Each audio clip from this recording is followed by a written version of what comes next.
둘, 셋. 네가 너무 좋아. 어떡해. 네가 너무 예뻐. 어떡해. Hello mga kapodcast! It's another video for us today. And our topic will be... Excited na ba kayo? Yeah. Excited na kayo sa ating topic for today? So our topic for today is, drumroll please, it's about dynamic Philippinism. So, Dynamic Philippinism is coined by Camilo Cias, which is the first president of National University. Internalizing all that is the best in the Filipino, with the time-honored values and deep spirituality stamped upon our education for Philippine citizens. So, dynamic Philippinism yung topic natin for today. So, para naman may twist, di ba? Ang pag-uusap natin ngayon, meron ako dito, pwedeng pangalawa. So, meron ako dito, bowl of topics. So, dahil ang mga viewers natin, gustong-gusto yung may mga twist, yung pahirap, so kailangan natin gawin ito. So, meron tayong bowl of topics, so kada topic na mabubulot natin, and then ipapakita natin yung topic na to sa screen, and then yun yung pag-uusapan natin. So, excited na lahat? Yes! Okay, let's go! Yeah. Ayan, so sinong mauuna na bumunot? Ako ata. Ikaw na lang! Ikaw na lang! Tayo na yan! Ano yan? Okay, ano to? So, topic yan. Oh my gosh, maraming makaka-relate dito. Bakit? Education.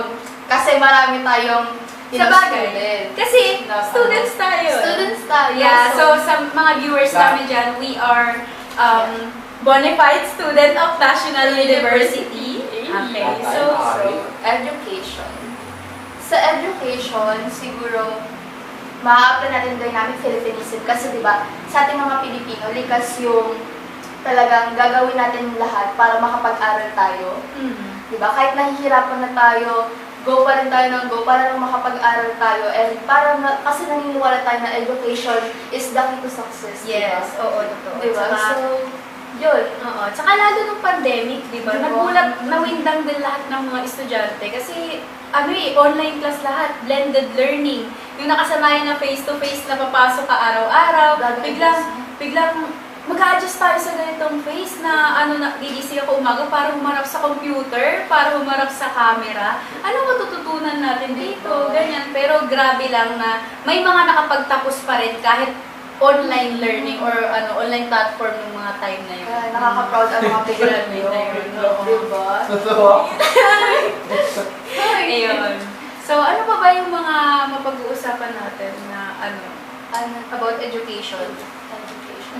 Ayun, meron din ako isang naalala na kahit 'di ba may mga anak na, o kaya yung mga may edad, yung mga lolo, lola, ngayon, Kasi sa panahon talaga ngayon eh. oo, Hindi mo rin masabi na hindi mo alam kung ano naman, pamilya na sila. oo, may pamilya na sila pero pinursue pa rin nila yung education. So, grabe lang yung mga Pilipino pagdating sa pag-aaral or education. Pinapahalagahan talaga nila ang edukasyon.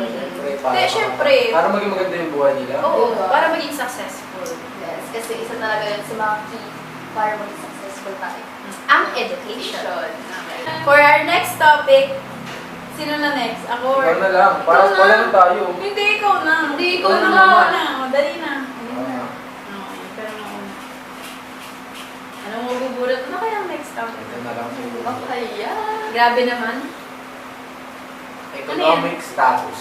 Oh! Ang bigat ang bigat ng Deep. topic. Economic status or societal status. Okay, so ano kaya? Ang masasabi ko dito siguro yung tungkol sa mga pagtaas ng presyo ng mga bilihin. Isipin mo yun, diba? Siyempre, may mga kailangan tayo, may mga needs tayo sa buhay natin, tapos ang tataas ng presyo.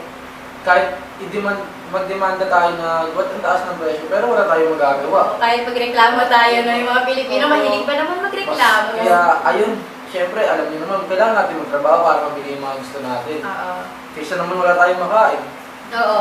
At saka, grabe yung mga Pilipino, ang daming dinaanang bagyo niyan. Diba? Ayun naman. Ang daming lindol, daming mga mga disaster, natural disaster. Lalo talaga yung pagbaha, di ba? Kasi sa pagbaha pa lang, tataas na yung bilihin eh. Kasi maapektuhan yung mga pananim ng mga magsasaka. Parang ginagawa yung opportunity ng mga Oo. So, ang galing ng mga Pilipino na grabe kahit na ang taas ng bilihin, nakukuha pa rin natin na gampanan yung mga role natin and alam mo yun, parang maitawid, di ba, yung mga problema natin sa ekonomiya. So, ano din, pwede rin yung, ano ba, kapag, Ano ba meron sa ekonomiya? nung pandemic. Ay, oo. Diba? Ganun din. Sobrang taas talaga ng bilihin ng Oo, parang sobrang Shift. tumaas kasi yun nga parang ginawa yung opportunity ng mga business, Oo, di ba business yung mga man. mask, Diyos ko, di ba? Ang daming mask na na lumabas. Oo, Mga napaka- mask na may oo, design. ino-overprice nila.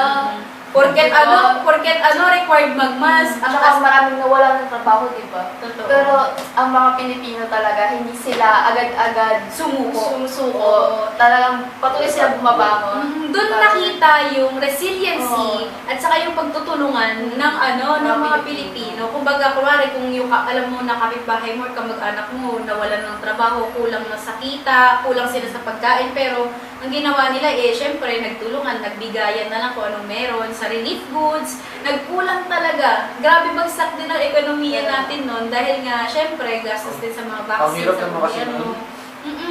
Parang kulang na sa gamot, kulang sa pagkain, kulang sa lahat. Tapos lahat ng mga hanap buhay, like sa mga magsasaka, sa mangingisda, wala bumagsak nagsarado lahat. Grabe, ang tragic din nun. Pero yun nga, nakita yung resiliency ng mga Pilipino na kahit anong hirap, kakayanin yun. Patuloy pa Kahit rin. anong- Yes. Para sa buhay. Yes. Okay, for the next topic. So, we are down to our last and final topic. Last but not the least. So, ito, pawak muna. Bunutin na natin. Bubunutin ko, alam mo talaga. Ang dami niyan, Isa na lang. Okay. So, work or Oh my occupation. Ayan. So, magandang topic to. Sobra. Kasi, kilala ang mga Pilipino na hardworking person talaga. Mismo. Di ba? Sim. Ayan. So, sa pagtatrabaho, makikita natin na hindi mapili yung mga Pilipino. Di ba? So, kumbaga lahat ng mga trabaho sa paligid, papasukin para kumita ng pera. Siyempre, may mga pangarap kasi ang mga Pilipino. Mapangarap. At ang pangarap libre mangarap, pero ang mga pangarap hindi libre. Kaya naman, nagtatrabaho talaga ng maigi. Tayong lahat, di ba? Yung mga Pilipino, hardworking talaga. Hardworking people. And sa ibang bansa, ano bang mga meron sa ibang bansa? Yung mga OFW natin. Diba? Yung mga domestic helpers.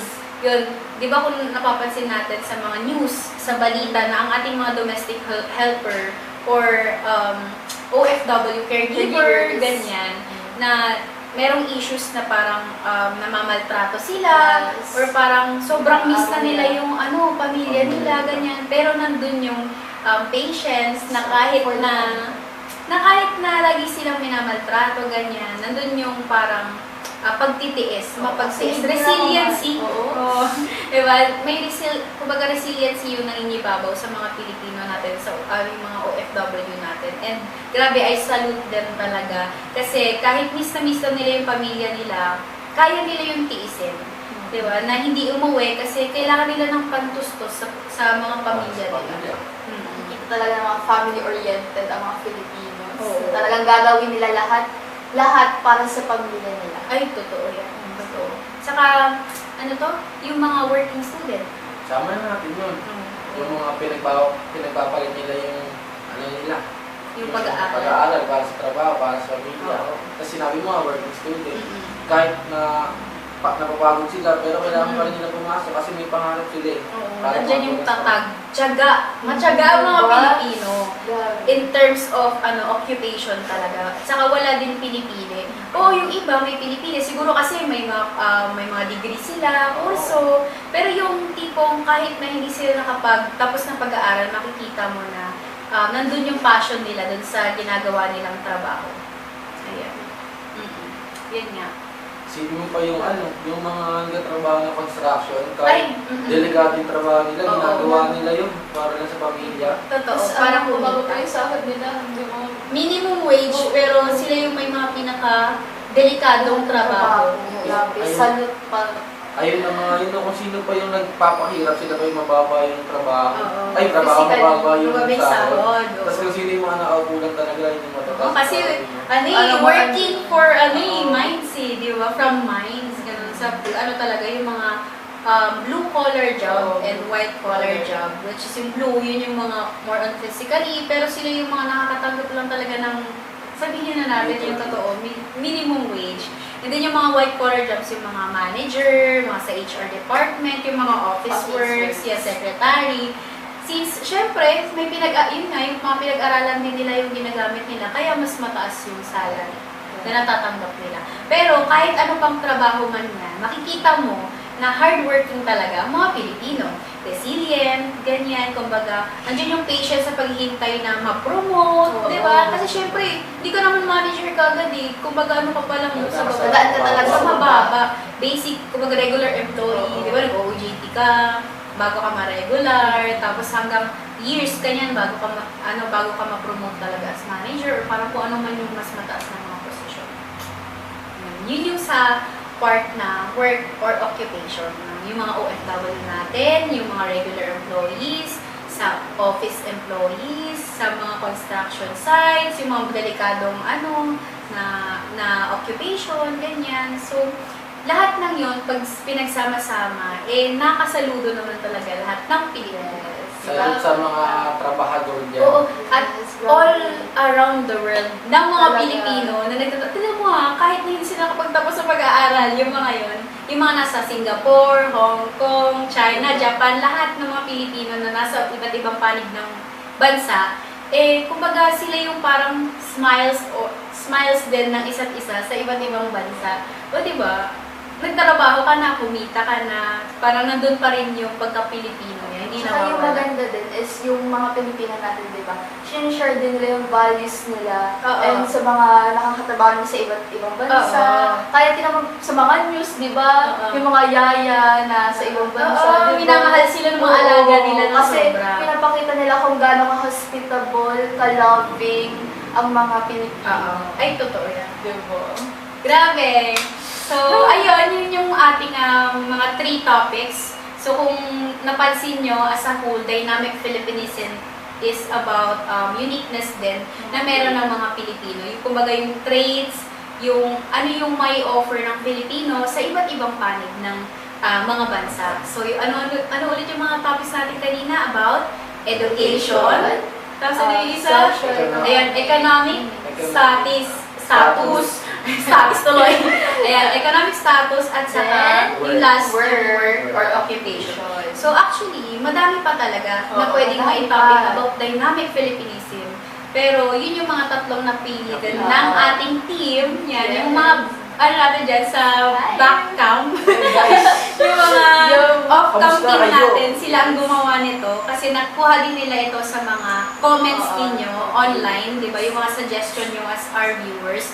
So, thank you so much sa mga ideas nyo about the topics na pwede natin. Heart. So this is it for our today's podcast. And thank you for watching and listening. Please like, share, and subscribe.